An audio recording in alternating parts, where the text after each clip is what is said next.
Hello everyone, welcome to my YouTube channel कॉनिन academy. तो आज का जो हमारा पॉइंट ऑफ डिस्कशन है वो है कैपिलरिटी के ऊपर। तो आज हम समझने की कोशिश करेंगे कि ये कैपिलरिटी होता क्या है और किन कारणों की वजह से ये कैपिलरिटी होता है, और कुछ स्पेशल केसेस को भी हम लोग कवर करेंगे। तो पहला पॉइंट कि कैपिलरिटी होता क्या है। लिक्विड का लेवल का राइज होना या फॉल होना किसी स्मॉल डायमीटर ट्यूब के अंदर अगर हम उसे वाटर में इमर्ज किए हैं, ये कहलाता है कैपिलरिटी। अब इस चीज को हम डायग्राम के फॉर्म में समझते हैं। क्या मैंने बोला कैपिलरिटी का मतलब? लिक्विड के लेवल का राइज होना या फॉल होना किसके अंदर? किसी स्मॉल डायमीटर ट्यूब के अंदर जब हम उसे वाटर में इमर्ज किए तो यह कहलाता है कैपिलरिटी। अगर ट्यूब के अंदर लिक्विड का लेवल राइज कर रहा है तो इसे हम बोलते हैं कैपिलरिटी राइज।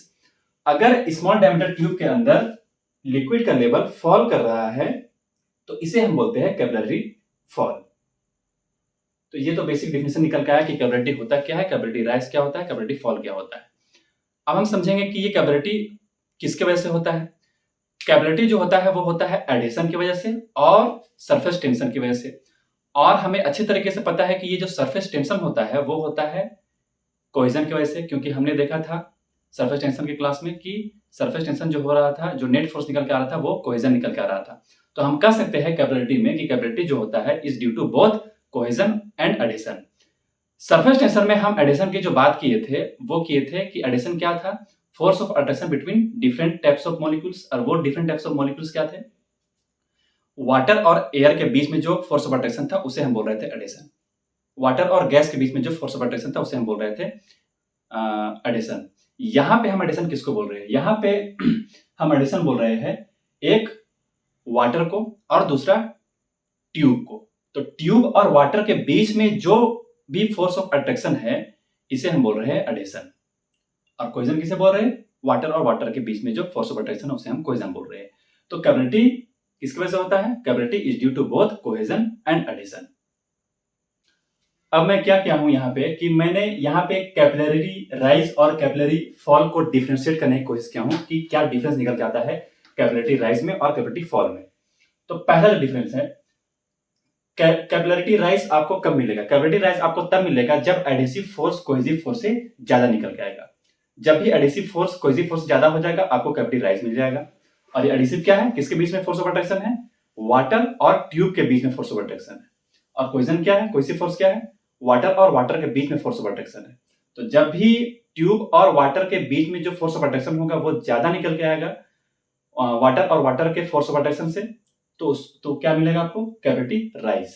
उस तरीके से कैपिलरिटी फॉल कब मिलेगा? जब एडिसिव फोर्स कम निकल के आएगा कोहेसिव फोर्स से, तो आपको मिलेगा कैपिलरिटी फॉल।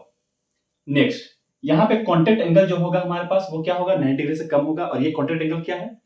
इसे मैं यहाँ पे डायग्राम में शो किया हूँ। यह कैपिलरिटी राइज। तो यहाँ पे ये जो थीटा है ये हमारा है कॉन्टेक्ट एंगल। ये कॉन्टेक्ट एंगल क्या होगा? 90 डिग्री से छोटा होगा। यहाँ पे दिख रहा है हमें डायग्राम में 90 डिग्री से छोटा है। नेक्स्ट, यहाँ पे कैपिलरी राइज की अगर हम बात करें तो यहाँ पे कॉन्टेक्ट एंगल 90 डिग्री से ज्यादा मिलेगा आपको। यहाँ पे दिख रहा है आपको कॉन्टेक्ट एंगल 90 डिग्री से ज्यादा है। नेक्स्ट पॉइंट, यहाँ पे कर्वेचर क्या होगा? इस केस में कैपिलरी राइज में यहाँ पे कर्वेचर होगा कॉनकेव। तो दिख रहा है आपको यहाँ पे कर्वेचर क्या है? कॉनकेव है। यहाँ पे कर्वेचर क्या होगा? यहाँ पे कर्वेचर होगा आपका कॉन्वेक्स। तो ये तो डिफरेंस निकल के आता है कैपिलरी राइज में और कैपिलरी फॉल में। नेक्स्ट क्या है? Here liquid wet the solid surface. तो ये यहाँ पे जो लिक्विड है वो वेट कर देगी सॉलिड सरफेस को। चिपका हुआ है ये हमारे पास सॉलिड सरफेस के साथ। तो आपको दिख रहा है यहाँ पे कॉन्टेक्ट एंगल को भी मैंने बना के दिखाया, थीटा 90 डिग्री से क्या है? छोटा है। तो ये चिपका हुआ रहता है सॉलिड सरफेस में। समझने के लिए आप क्या मान सकते हो इसे? वाटर के केस में ऐसा हो सकता है, वाटर। नेक्स्ट, यहाँ पे चिपका हुआ नहीं रहेगा सॉलिड सरफेस के साथ, जैसे कि मरकरी।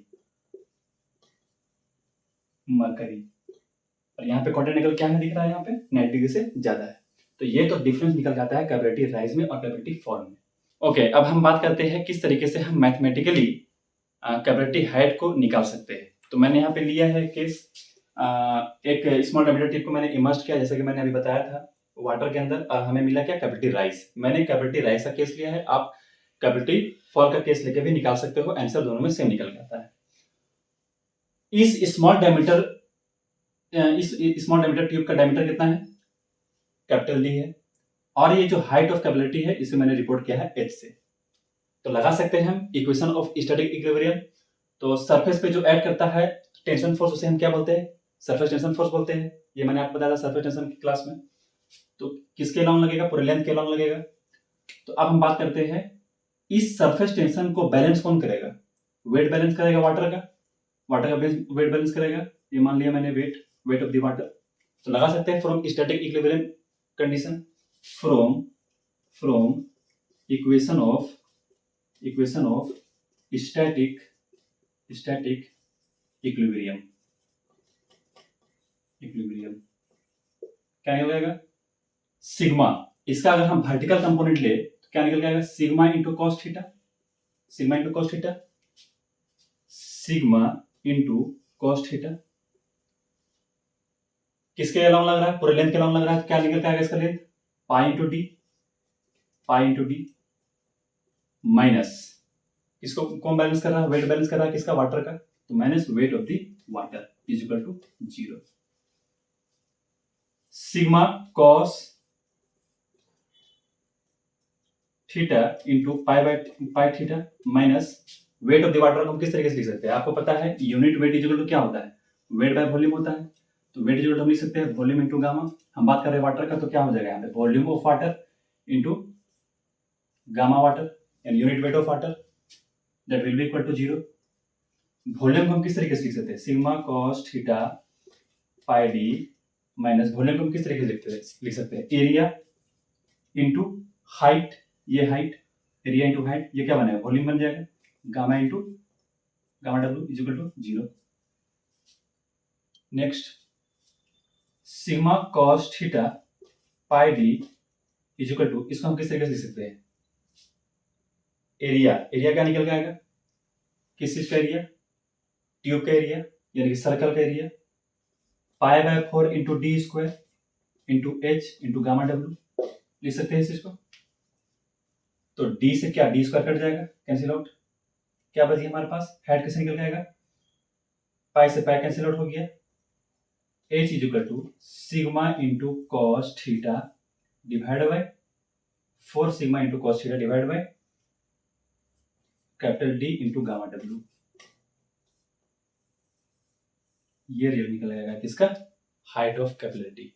ये मैंने निकलाया कैपिलरिटी राइस के केस में, आप कैपिलरिटी फॉल के केस में भी इस चीज को निकाल सकते हो। ओके, अब मैं कुछ स्पेशल केसेस में कैपिलरिटी हाइट को निकालने का कोशिश करता हूं। तो पहला जो स्पेशल केस लिया है मैंने, वो लिया है capillarity rise between parallel plates. तो एक कंटेनर है, कंटेनर में मैंने एक वाटर को रखा है और वाटर के अंदर मैंने इमर्ज किया है पैरेलल प्लेट्स को। तो 2 पैरेलल प्लेट्स आपको दिख रहा है यहाँ पर रेड कलर का। तो ये है पहला, ये है दूसरा।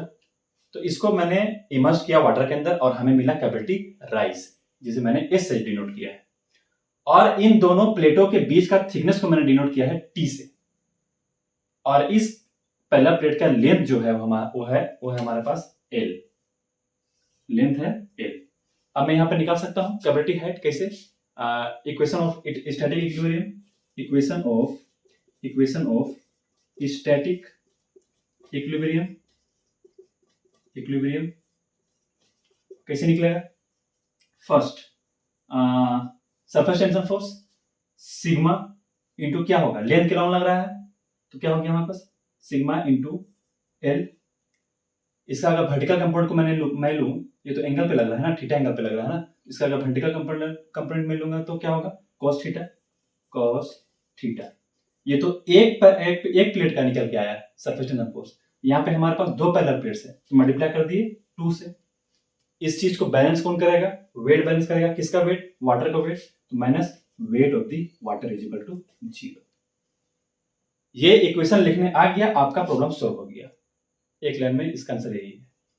Next sigma into L cos theta 2 minus weight of the water. Weight of the water कैसे लिख सकते हैं? अभी भी मैंने बताया volume of water into unit weight of water is equal to 0।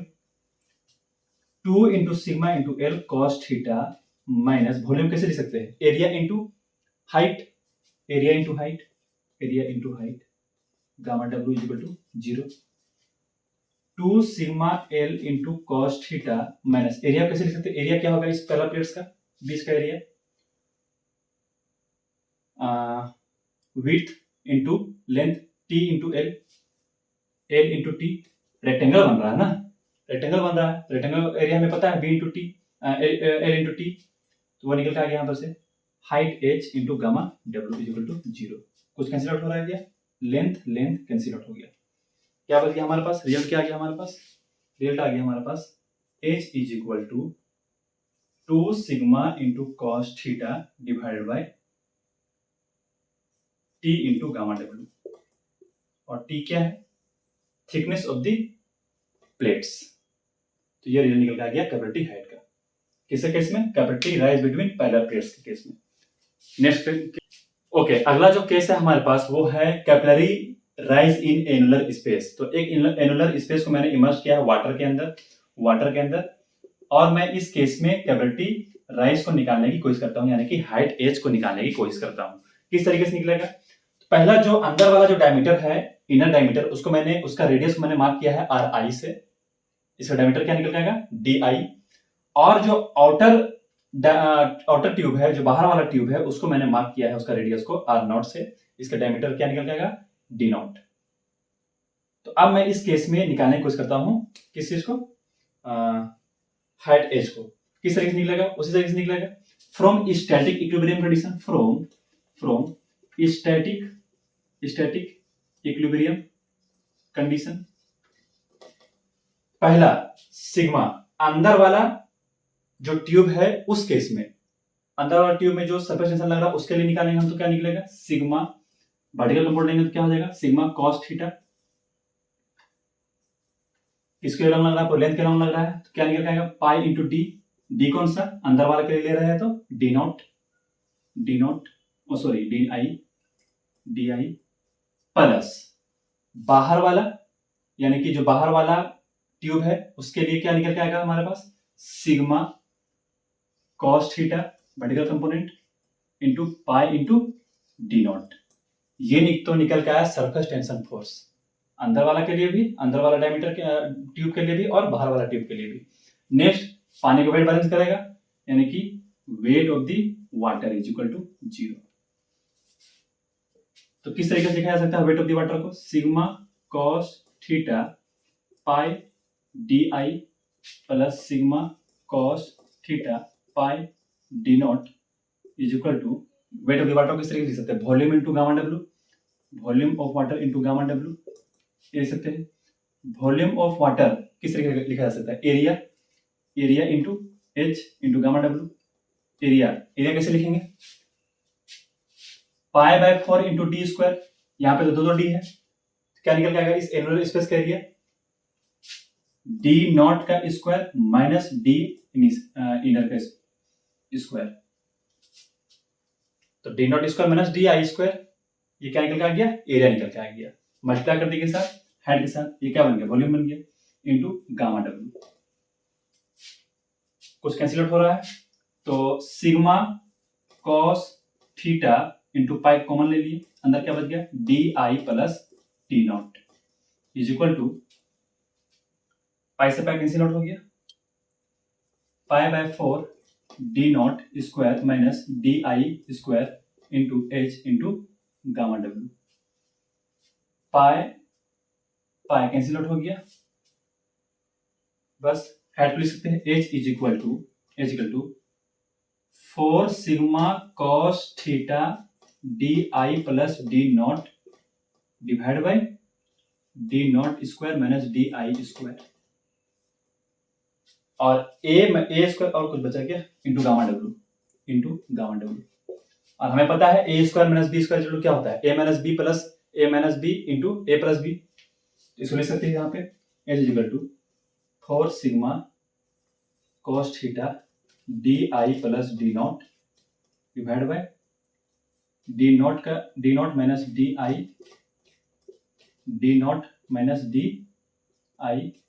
Plus A square minus B square को मैंने यहाँ पे तोड़ दिया into gamma W, cancel out हो गया D not plus D I, क्या बच गया हमारे पास H is equal to 4 sigma cos theta divide by gamma W into D not minus D I. ये रिजल्ट निकल के आया यहाँ पे। तो अभी तक हमने ये देखा कि कैपिलरिटी का मतलब क्या होता है और कैपिलरिटी किसके वजह से होता है, और कुछ स्पेशल केसेस में हमने कैपिलरी राइज को यानी कि हाइट ऑफ कैपिलरिटी को निकाल के मैंने देखा। कुछ नहीं करना, बस स्टैटिक इक्विलिब्रियम कंडीशन लगाना है और फोर्स को बैलेंस आउट कर देना है, ये निकल के आ जाएगा हमारे पास हाइट एच। तो बस आज के लिए इतना ही। नेक्स्ट क्लास में हम लोग कुछ प्रॉब्लम्स को सॉल्व करेंगे या नेक्स्ट प्रॉपर्टी में इंटर करेंगे। आज के लिए इतना ही। Thank you everyone.